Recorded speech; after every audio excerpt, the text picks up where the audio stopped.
On this episode of the Girl Talk podcast, He is giving me what I need to keep going. But again, that finish line's not there. and I think that's the critical piece, is having that, being able to rest in God. We still trust that God is in control.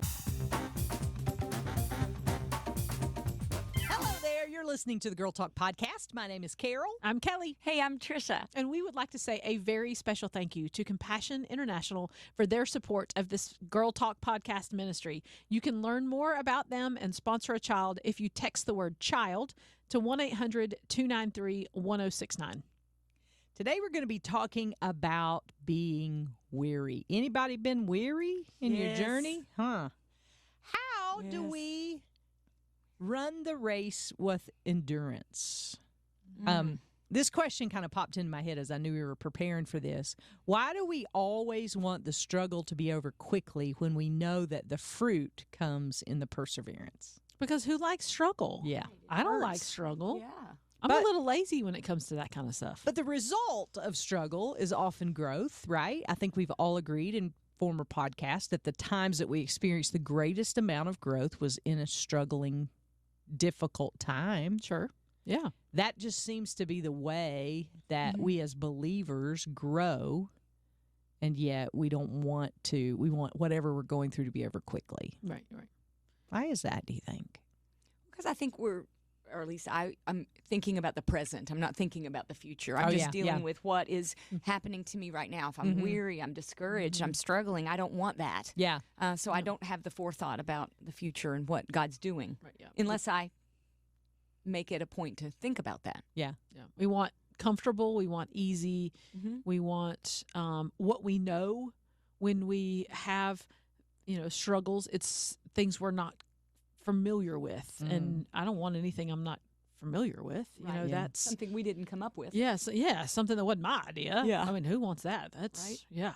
But and I think just at the end of the day, we just don't like struggle and hard work. At least I don't like struggle and hard work. I don't, even if it does produce fruit, doesn't feel good in the moment. Right. It's that doesn't present feel moment. good in the moment. I'll But I do agree love with you where it there. goes, where it takes me. Yeah, and I think you have helped me see this, Tricia.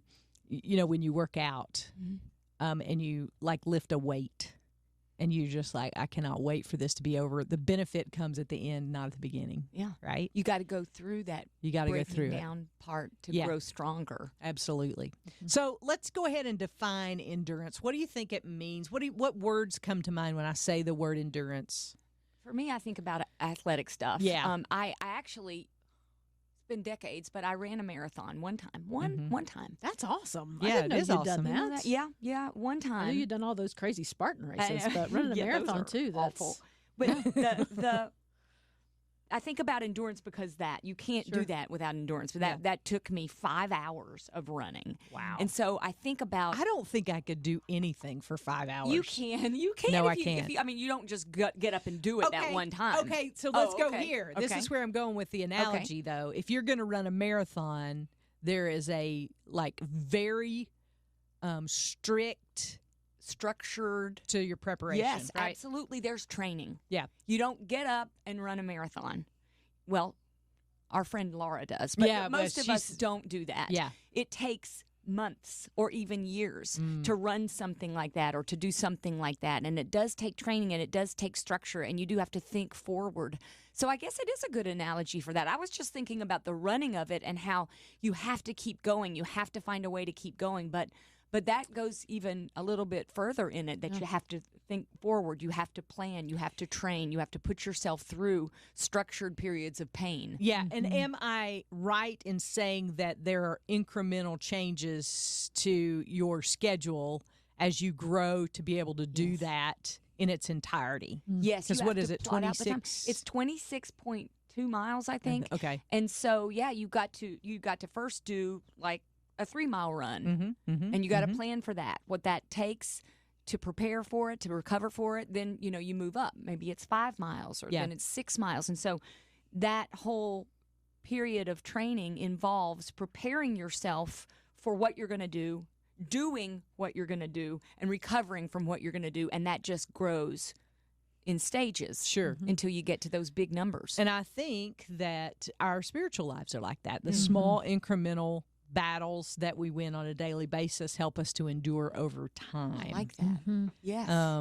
When I think of endurance, I also think athletics, but I go to like my experience, and I've never, done anything heroic as far as athletics go. But I will say that sometimes when you train, they will tell you that in order to build endurance, you have to keep a steady pace. Like it's not the hardest you can go, but it's also not the lowest you can do. It's That's right. somewhere in the middle. It's that steady pace of heart rate and things like that. And I think that's important to remember, because when I think the word endurance, I only see the end game. I only see you crossing the finish line at 26.2 miles. Yeah. I don't see the days, the weeks, the months leading up to that, when you got up at 5 o'clock in the morning and put your tennis shoes on and ran 3 miles. I don't see that. All I see is you crossing the finish line. And so I think we do this thing where we compare our journeys to each other. We just see each other going across the finish line of cancer or a grief of some sort or a job promotion, or we only see the finish line, but we didn't see everything leading up to that. And that leads us into like a false sense of security, I think, or a false sense insecurity. of insecurity. Yeah, that's a better way to put it. Let's talk about that just a little bit, because I think one of the tendencies in the Christian life is to compare. And even with top-notch athletes, their bodies react differently to different things, just like you and I react differently to different things. And the things it takes to get them across the finish line are not going to be the same things it takes me and you to get across the finish line. Yeah, different right? finish lines, Yeah. really. Well, God and- has different races for us to run. Right. How do you handle it when you don't know that there's a finish line? Yeah. Or Oh, you yeah. don't Can't see it. see a finish line. It's not just a race. It becomes life then at that Ongoing. point. It's one thing to get into the mindset of I'm going to get out there and I'm going to run 26.2 miles. But what if it is a cancer diagnosis or it is a job loss? I think about one of our coworkers here whose brother-in-law lost his job, and they never knew if he was going to get another one. It was a year or more? Oh, it was longer Long than that. time. Yeah, it was multiple years of just one, failed job interview after another, and the heartbreak that goes into that when you can't see a finish line. And maybe that could be a working definition of our word endurance, because you are right. I hadn't thought of that before you brought it up, that there's always a finish line, in a race, or when you see it coming and you're like, oh, I can push myself this next, You can half count a down. mile, to count down. But that's not the way life works. Right. That's not the way. Yeah. Certain circumstances. Yeah. Yeah. In a lot of circumstances, especially those circumstances where we've been, where God's calling us to have endurance. Yeah. That we don't see the finish line. And like that lady Clear, I guess, that we met this weekend, who is, she had a special needs child that was born. And that's a long haul. Yeah, yeah. That's a long haul and such hard, joyful work, but hard work. And so it's endurance looks totally different when you've got something like that going on in your life than if you're an athlete participating in some sort of sport. Yeah, let's talk endurance, and I want to ask you to, and I'll answer this myself. Have you ever, in the middle of a very difficult time in your life, thought to yourself, this may not have an end, and thought about how you were living in the midst of it? Yes. Oh, for sure. Yeah, tell me. Let's talk a little bit about that. Yeah, I mean, I think, I lost a job once. Thankfully, it was short term. Yeah. And so it wasn't long endurance, but I definitely had to wrestle with some of that stuff. I've had some failed relationships or some relationships I thought were going to be over. And so wondering if I was going to have the endurance to fix the relationship. Yeah. And there's definitely been times where I've gone through some stuff like that. Endurance of of broken dreams and knowing that that dream's never going to come back around again. And how do I replace that dream with another, and really search for what God's new dream is for me. There's all kinds of opportunities, I think, in our own lives to develop some of that endurance. For me, I thought of my battle with anxiety as one that may not have the finish line that I've always dreamed of some miraculous, I'm not anxious at all, or I'm not nervous about anything. And, I have prayed a lot about it, and God has given me the strength to take steps that I've needed to take, but it's still something that I have had to kind of plod through with hopefully endurance, even having a panic attack recently that I had really kind of said to myself, I don't have to have those anymore. Yeah. Well, it's something where God gives us what we need. Yeah. He gives us the endurance to take the next step. Yeah. But He has not freed me in a way where I've crossed the finish line in my battle with anxiety at this stage.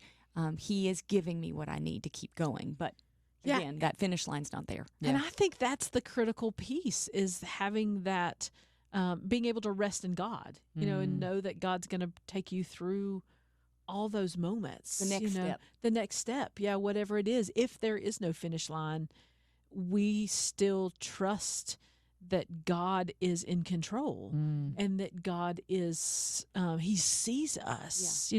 I He's know good. He's good. Yes. He loves us. That's right. And He's got a plan. Yes. These are the things Right. that I have to hold on to. And He sometimes calls us to do hard things. Yeah. But He's not, He always says, I'm never going to leave you in that. Yeah. I'm not going to forsake you. I'm not going to walk away from you.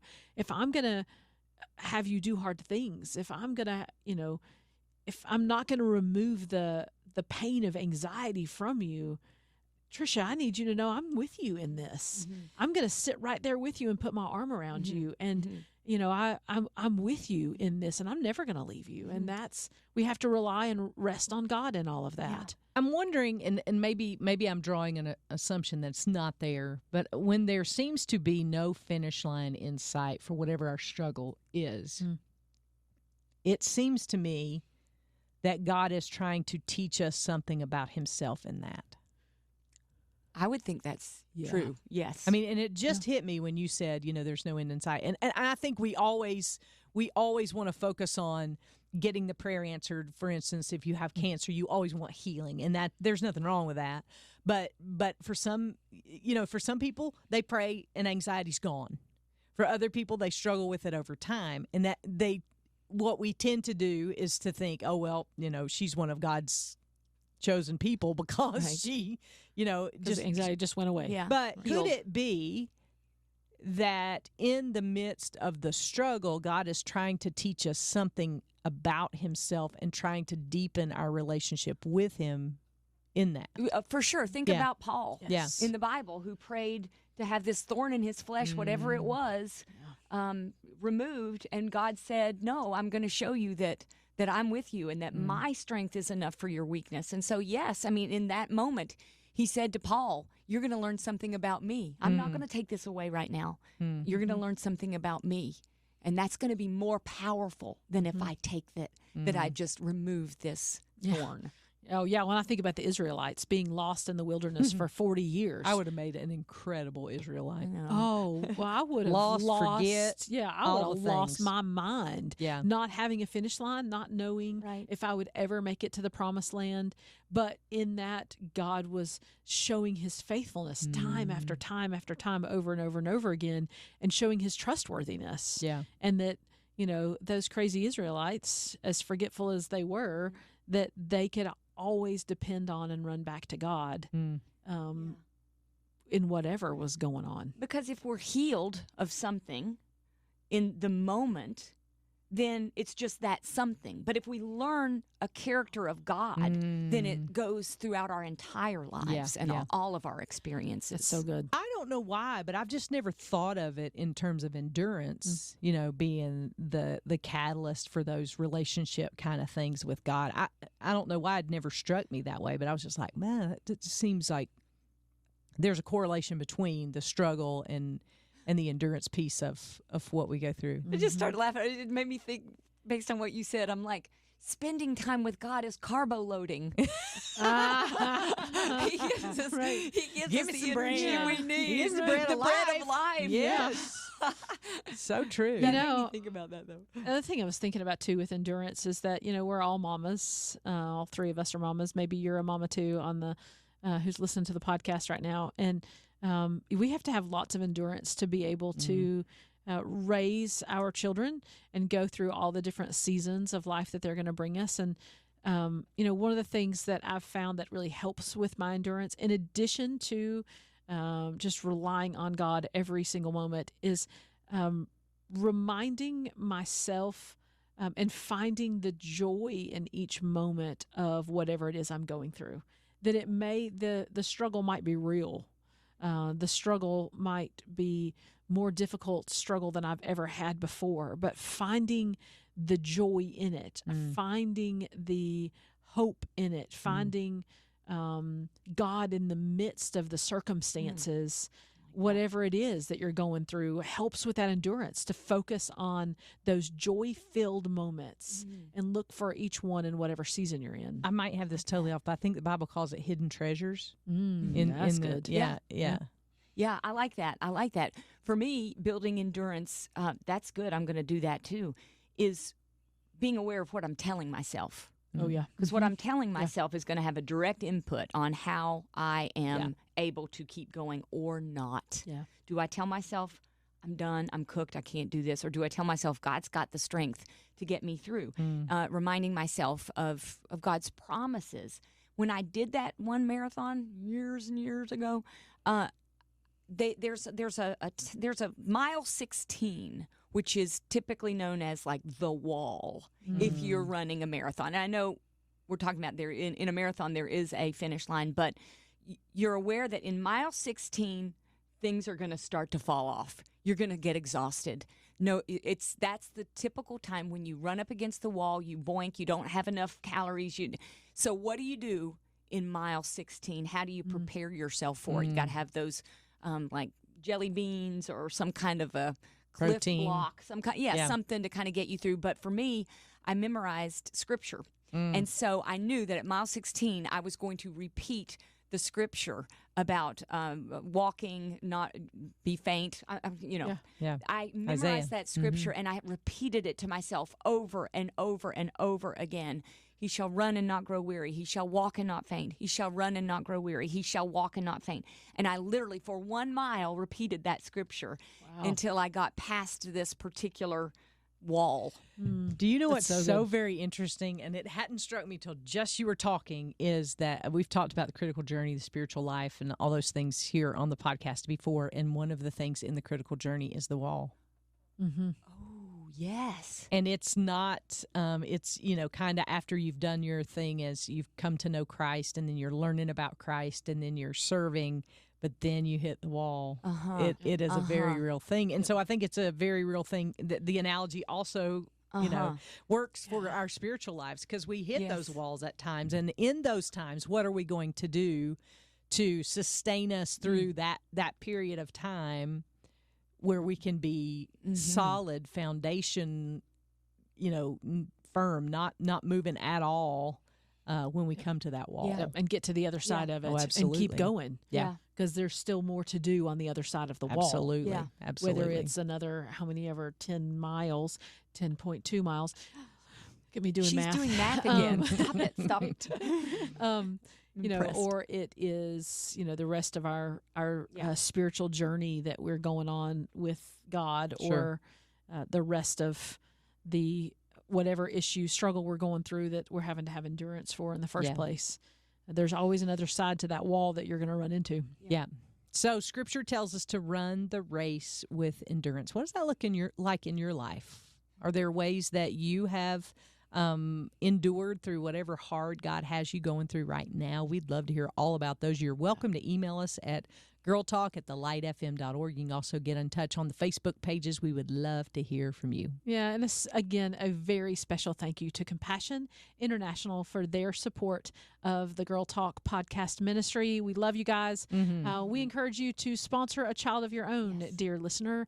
Go to, actually, you can just text the word child to 1-800-293-1069 and learn all kinds of information about how you can do that. We love you so much, and we want you to run your race with endurance. That's why we're saving you a seat next time we gather around these microphones for the next Girl Talk podcast.